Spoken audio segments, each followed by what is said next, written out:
Welcome to Silicon Bytes episode 38. And as you'd have noticed, so much is going on that the usual half-hour format for Silicon Bytes just isn't enough to fit it all in. And the episodes coming out every 10 days to 2 weeks is definitely not frequent enough to cover everything that's going on in enough depth. So I'm going to try to record these twice a week from here on in, and provide more in-depth analysis of the news as it happens. Now, you might expect me to lead with the attacks on Moscow. No, I think a more significant story is to focus on what Ukraine is doing and on Ukraine's strikes against Russian oil refinery capacity. The Moscow Times reports on the 23rd of March that a fire broke out at an oil refinery further east in Samara after Ukrainian drone attacks. The region of Samara saw several drone attacks on local oil refineries, Governor Dmitry Azarov said in a statement published on Telegram. One of them caused a fire at the Kubyshev refinery, he added, noting that there were no casualties. The refinery run by Russian oil giant Rosneft is one of the largest in Samara, with a production capacity of 7 million tons per year, according to the official website. And of course, you probably have seen numerous images and videos of refineries across Russia going up in flames. So what impact is this happening? The Business Ukraine magazine has reported that Ukrainian drones have knocked out 600,000 to 900,000 barrels of Russia's daily oil refining capacity. Ukraine launched the major new bombing campaign of Russia's oil and gas industry infrastructure in January 2024 using domestically produced long-range drones. And this is significant, of course, because Ukraine has been prevented by the Allies from using any Western-supplied munitions and weaponry on the territory of Russia.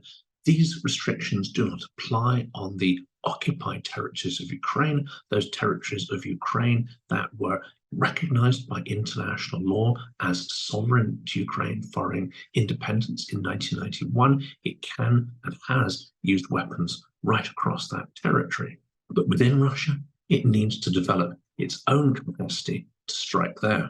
Various analysis has been done, and of course, it's difficult to get precise answers, and Russia will not be releasing the truth on this, especially if the strategy is working and causing pain for the Russian economy and impacting the Russian war machine. But JP Morgan Chase analysts reported that daily Russian oil refining capacity has been reduced for several weeks, if not several months, until that capacity can be restored. That, of course, is an unknown as well.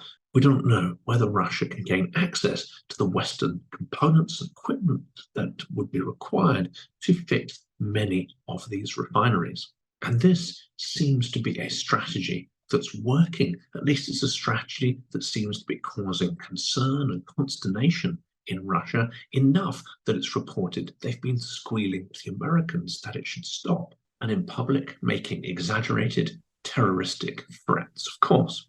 According to Kyiv officials, the airstrikes are designed to starve the Russian invasion force inside Ukraine of fuel, while also undermining the economic foundations of Vladimir Putin's war machine.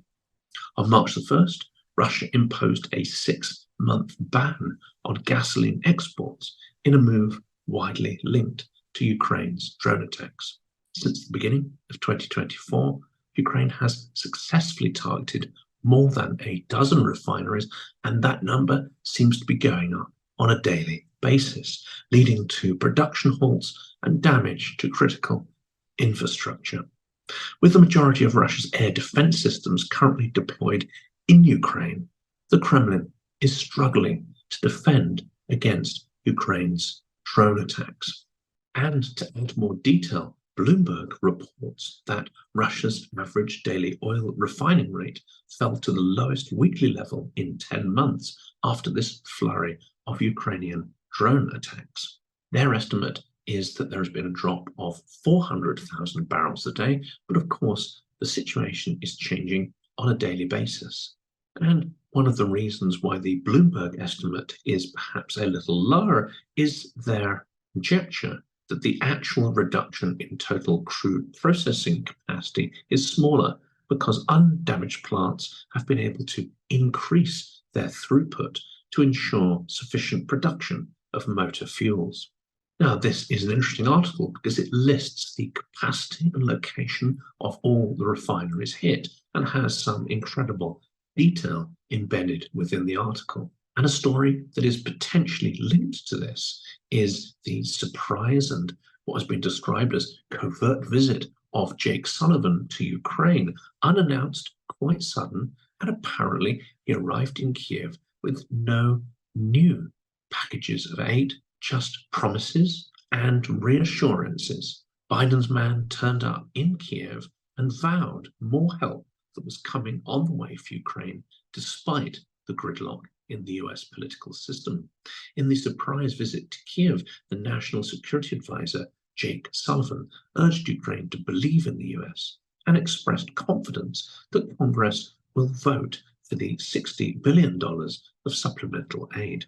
His visit came just a day after a meeting of Ukraine's defense contact group at the Ramstein air base in Germany. And of course, as we know, Congress is still refusing to vote through that emergency aid package that Ukraine so desperately needs. And of course, with the looming election in the US, many people are concerned that the former US President Donald Trump could further reduce assistance to Ukraine if re-elected, or even halt it completely. And whereas many of the online articles simply quote Jake Sullivan's reassurances, there is an interesting article in the Financial Times to suggest perhaps another motivation for him turning up in Kyiv at this moment. And the article suggests that it is the very airstrikes on Russia's refining capacity that's causing real pain and real issues for Russia and its war effort that is actually one of the reasons that Jake Sullivan turned up. His apparent strategy of escalation management is falling apart. It is, if anything, an abject failure. By trying to contain the war in Ukraine, by undersupplying Ukraine for victory and supplying them merely to survive, and potentially misreading Putin's mindset, misreading the idea that he will not stop until he's stopped, misreading the idea that he will think rationally and economically to save the lives of his people, and banking everything on a negotiated settlement and a freezing of the lines of contact. Well, that has not happened. There is no sign of negotiation. There's no sign that Putin wants to stop, or that his appetite for war, aggression, and violence has diminished in any way after 2 years of full-scale war. And escalation management is not leading to an easing of tensions or a balancing of tensions or a preservation of the status quo. It is, in fact, leading further and further to the situation being outside of the control of the US, and indeed outside of the control of anyone. There is now insurgency on the territory of Russia, another great Ukrainian strategy, in fact, and there are these extensive airstrikes that are threatening the motor oil, fuel oils for Russia's war effort.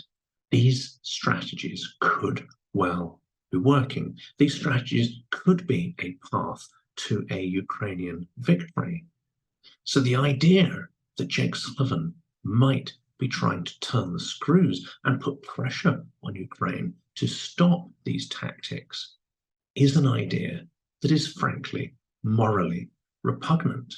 It's tantamount, if true, to asking Ukrainians to die quietly, to put up with attrition and destruction on an extraordinary scale, simply to maintain an imagined status quo.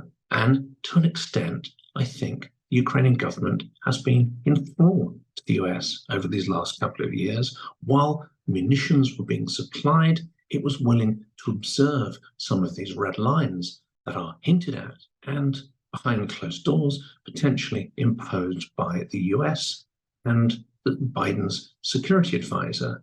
However, It's been 6 months since those large packages of aid turned up, and there is no timeline for when the 60 billion in aid will actually resurface.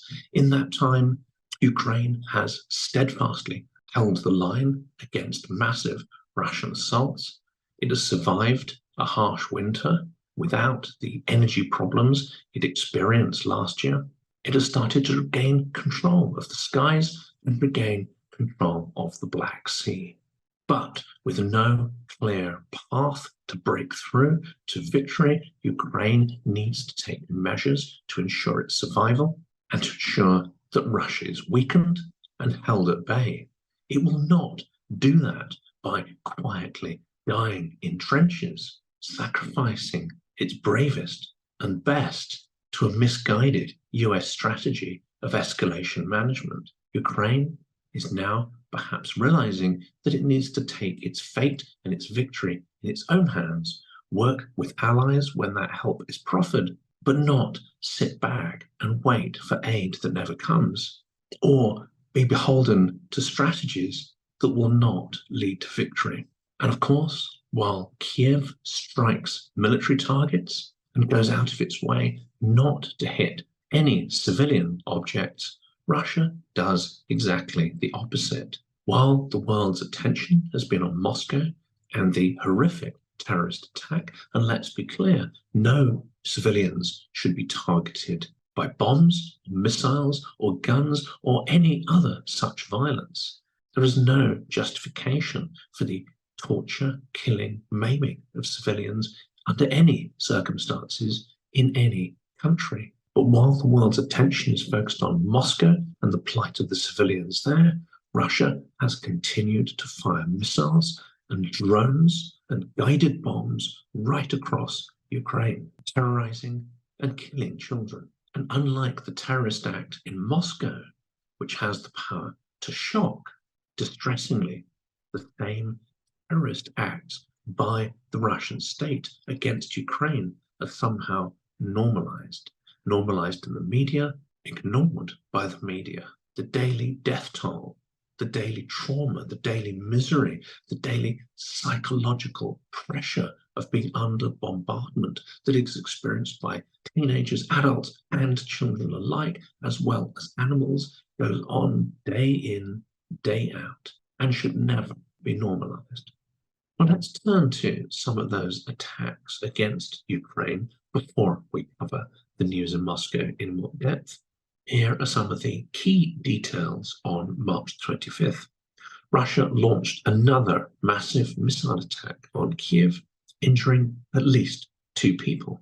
Reporters from the Kyiv Independent in the capital heard at least 4 loud explosions just seconds after the air raid siren sounded at around 10:30 a.m. local time. Smoke was seen rising from the left bank of the city. Debris from an intercepted missile fell in the city's Chersk district, damaging a non-residential building. Debris fell on a building at the Kiev State Academy of Decorative and Applied Art, destroying the academy's gym and console. The ministry confirmed that 1 employee was wounded. And yet again, we can see that these sites, these buildings, have nothing whatsoever to do with the military. They constitute war crimes. It's absolutely clear that Russia is targeting civilian infrastructure and using its weapons for terror, not for any military strategic objective. And this is where, again, in the media, we see weak narratives. Often it is described that Ukraine is retaliating when it hits Russian infrastructure, or as in the example of the 2 large landing ships, Yamal and Azov, which were reportedly hit by Ukrainian missile strike on Russian-occupied Crimea. These attacks are sometimes described as retaliatory. No, this is not retaliation. This is a completely justifiable military strategy conducted by a nation that is defending itself against a genocidal, aggressive invasion. It is not retaliation, it is war. When Russia strikes Ukrainian civilian targets. That is retaliation. That's a retaliatory war crime to kill civilians because it is failing to hit military targets and is failing on the battlefield. And Ukrainian missile defense systems continue to take out an extraordinary number of drones and missiles. Unfortunately, when they do strike those missiles, it does cause metal and debris to crash to the ground. A lot of the destruction and injuries we're seeing are actually caused from the fragments of air defense systems and the Russian ordnance that they are shooting out of the sky. In that sense, Russia bears full responsibility for all the destruction and injuries that those missiles and drones cause, even after air defense has taken them out. And this has prompted Ukrainian President Volodymyr Zelensky to say that attacks like these show that Ukraine still needs better air defense systems from allies, and it needs top-ups of munitions for those systems that are currently in place. And the attacks today were reported to also contain hypersonic missiles. And this is a real challenge because the missiles hit Kyiv only seconds after the air raid alert was sounded. That left no time for people to head to the shelters. In one of the extraordinary images, we see small children rushing from their classroom towards the shelter in absolute panic to get under cover in time. As if we needed any reminders, Russia is a terrorist state, and it is governed by a terrorist, a psychopathic killer who has absolutely no compunction in hurting others and indeed in hurting his own people as well. And another feature of Russia's attacks this week has been to go after Ukrainian energy infrastructure. And of course, it's been many months since we last saw attacks at this scale on energy infrastructure and attacks that actually have such a serious impact. And that includes the strike on the Dnipro hydroelectric power plant, which has been incapacitated after the Russian attack. It's been reported that the damage may take years to repair. Ukraine's largest hydroelectric power plant was hit with at least 6 Russian missiles on March the 22nd during one of the biggest attacks on the country's energy infrastructure since the beginning of the full-scale invasion. The hydroelectric power station HPS-2, one of the 2 stations of Zaporizhia's Dnipro hydroelectric power plant, was described as in critical condition as several Russian missiles hit it directly, damaging crane girders and a supporting pillar, it was reported. The adjacent dam also suffered damage, but there was no danger of a breach, according to the head of Hydroenergo. And of course, this is significant. The head of the power plant has said that the loss of capacity of the station is a significant loss for the Ukrainian energy system as a whole. And at the same time as this attack, Russian forces also targeted Kharkiv, Kryvyi and other regions, primarily aiming at the energy infrastructure. Around 190 missiles and 140 Shahed-type drones and 700 aerial bombs were used over the past week alone, said President Volodymyr Zelensky. And now we turn to the terrorist incident in Moscow. Putin has finally recognized that it is radical Islamists who carried out the terrorist attack, but perversely claims that Ukraine was still involved, despite there being no supporting evidence for this statement. The US, he said, through various channels, is trying to convince everyone that there is supposedly no trace of Kyiv in the bloody terrorist attack at Crocus concert venue, that it is the banned Islamic State alone. Well, I won't report more on Putin's lies. We know they are wafer thin. At this point in time, there are, of course, conspiracy theories flooding the internet, and there's a huge amount of detail that, if taken without corroboration, could definitely suggest some form of collusion between the FSB and local police and the terrorist incident. However, we have to remember as well that Russia's police service, its security services, are not built and designed to root out crime.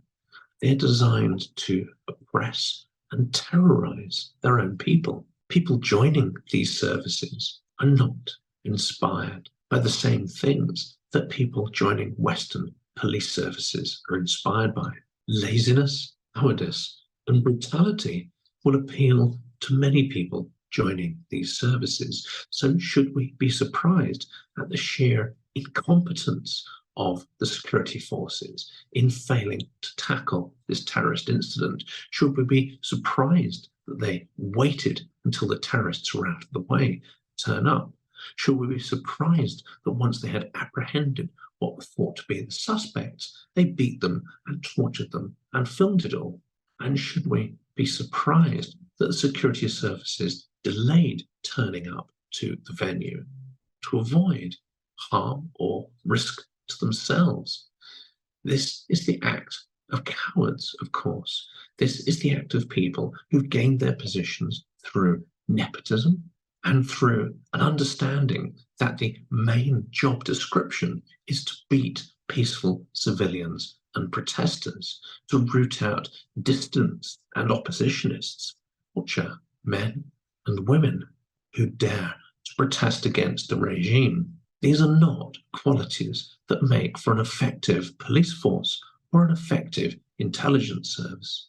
I think the jury is still out as to whether these events were somehow enabled by the FSB or factions within the Siloviki, and to what end they might have done that. We will only come to know in the coming weeks and months. We will only perhaps come to understand who was or wasn't involved by the subsequent actions of the government, Putin, of his inner circle, and of course, further evidence that may come to light that confirms whether this was a genuine terrorist attack that happened without the knowledge of Putin, or whether somehow these events turn out to be similar to the apartment bombings, where there is compelling evidence to link them to the FSB and to a distinct political strategy to entrench Putin's power in the late 90s, early 2000s. Now it's been pointed out that Putin may need such a terrorist incident to terrorize his people, to set the scene for announcing major mobilization. But it has, I think, been compellingly pointed out that actually Putin does not need a major excuse to do this. He has eliminated all of the opposition. He's eliminated any free media and almost everybody who would oppose his rule in any organized fashion has left the country or is already in prison. He can already act with impunity. He's shown that he can take out his opponents. He's not afraid to murder people by the dozens, the hundreds, if not the thousands. He's shown that he can murder Ukrainians at will, hundreds of thousands of innocent people. And so far, there have been almost no consequences for him. He has almost complete impunity. He does not need a terrorist outrage in order to move to the next stage of the war and the next stage of escalation of the war on his side, which is the turning over the Russian economy fully to military production and another massive wave of mobilization. He could do these things anyway without a terrorist atrocity. And of course, radical Islamic terrorists have plenty of reason to target Russia. Russia, in its support of the dictator Assad in Syria, has caused innumerable crimes against civilians, the devastation of cities such as Aleppo, and incredible massacres of both Syrian, Palestinian, and other populations in the area, with absolutely no regard for human life. There is plenty of cause for people to see Russia as the enemy, and in their justification, plenty of cause to inflict trauma on Russia, a country that has shown itself ready to inflict trauma on others. Now we're going to quickly cover a number of interesting stories that you may not have spotted. This is one in the Kyiv Independent. The SBU head says that Russia no longer is using the Crimea bridge for weapon supplies after repeated strikes on the bridge. And of course, one must assume the threat of other strikes coming in the weeks and months ahead. The bridge, called the Kerch Bridge, connects the Russian mainland with Russian-occupied Crimean Peninsula, making it a crucial supply route for Russian military in Ukraine, at least up until now. Construction of the 19-kilometer-long bridge began after the illegal 2014 annexation and occupation of Crimea and was completed in 2018. And as we have seen, and of course with some delight, Russian proxy authorities in occupied Crimea regularly shut down traffic on the bridge amid reports of explosions and drone strikes. And we can only hope that Ukraine has the capacity and will to strike that bridge and at some point take it out completely. And here's a story that gives some hope, at least, for the coming weeks and months for Ukraine, and that is Borrell has confirmed that the EU is about to deliver 500,000 shells to Ukraine by the end of March, which of course is coming up very soon. The EU has delivered apparently 500,000 of the promised 1 million artillery shells to Ukraine and aims to deliver the total amount at the end of the year, the EU's top diplomat, Josep Borrell, said in a blog post on March the 25th. The EU announced in March 2023 that it would provide Ukraine with 1 million shells within 1 year. News first emerged of that in October 23 that the bloc was unlikely to reach that target, having been unable to ramp up production in the required manner. That then led to the Czech initiative to buy ammunition outside the EU, and that is in addition to these efforts. So that is referring to the 800,000 shells that are stocked in countries around the world that Prague has identified in February as potential supplies for Ukraine. And that is now moving forward as the funding for that has, I think, almost completely being gathered, which is tremendous news. That means the 500,000 shells about to be delivered by the EU is in addition to the 800,000 that should be finding their way to Ukraine over the coming months. This is tremendous news and can't happen soon enough to help save Ukrainian lives on the front. Now, we're not going to talk too much about this so-called election in Russia, or the special coronation operation, as it's been dubbed on Twitter. But here's an interesting article at length in the Kyiv Independent showing evidence that the recent presidential elections in Russia were the most rigged in its recent history. Estimates of vote rigging range from around 22 million votes to 31.6 million votes. And that is without taking into account the online voting and election at gunpoint in Russian-occupied parts of Ukraine. If these results are included together, voting fraud could have amounted to up to 40 million votes, or 46% of the total number of people who allegedly voted. This is fraud on an incredible scale. And of course, we must remember, apart from voting fraud, intimidation, and the forced voting of state sector employees, there is massive state propaganda and the exclusion of stronger competitors from the presidential race, and that is all used to ensure the desired result. And the final two stories, I think, emphasize why the West still needs to wake up, why it needs to have a plan to supply and support Ukraine, and it needs to do this faster than is currently happening. And one story here from the Moscow Times talks about the Kremlin planning a new mobilization for the Kharkiv offensive. Russia is planning to recruit 300,000 soldiers for a renewed offensive to seize the Ukrainian city of Kharkiv. The investigative news outlet Vyurshka reported on Friday, citing sources in the Kremlin, Defense Ministry, and regional governments. We're 300 snouts short. That's why everything's ready for mobilization 2.0, one Kremlin source was quoted as saying by the outlet. Kyiv is next on the plan with the intention to preserve the city.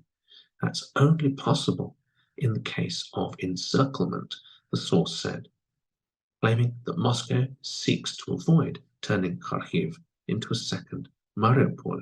And they want to showcase that, quotes, Russia knows how to fight in a civilized manner. That perhaps is the least believable statement I've heard in this 2 years. There is nothing civilized about the way Russia fights, about the way they negotiate, or about how they organize their own country. The report suggests that Russian authorities will seek to reach their target through a range of recruitment strategies without officially declaring a mobilization drive, because of course they don't want to see a huge exodus of fighting-age males from the country, which is what happened in mobilization 1.0. And lastly, in a significant change of tone and language, Putin's lackey and Kremlin spokesman Dmitry Peskov has said that Russia is in a state of war. Moscow has until now officially termed its full-scale invasion of Ukraine a special military operation seeking to downplay the impact of the 2-year conflict on civilian life in Russia. But Peskov has now said Russia has found itself in a state of war with Ukraine. He announced this in an interview with a pro-government newspaper, Argumenty and Fakti. And theoretically, under Russian law, he has committed a criminal act by using the word war and applying it to the situation in Ukraine. I doubt, however, that he'll be prosecuted for that. He went on to say that it started as a military operation, but as soon as this alliance formed, when the collective West became a participant on the side of Ukraine, it became a war for us. Everyone should understand this for their internal mobilization, he said. Well, Russia thinks we're at war with them. Russia thinks Ukraine is simply a Western puppet. And if they think that, they will not stop. They will not stop until they have annihilated Ukraine, or at least that's their objective, even if they can't physically achieve it. So perhaps we should show them that we are willing to support Ukraine for whatever it takes, not for as long as it takes. That could include NATO boots on the ground to protect unoccupied territories in Ukraine. That could include the speeding up supply of F-16s and ATACMS, and the massive scaling up of the supply of ammunition, artillery pieces, and new tranches of armoured vehicles and air defence systems. If we don't do these things, we don't just risk Ukraine, we risk our own security, our own future, our own values, and we risk our own credibility. Who is going to believe in our promises and our strength if we let a third-rate terrorist power run by a psychopath with an economy that is the fraction of the size of the Western economy, if we let that kind of entity overpower a sovereign democracy, a vibrant, creative society, if we let this happen, then our values will count for nothing.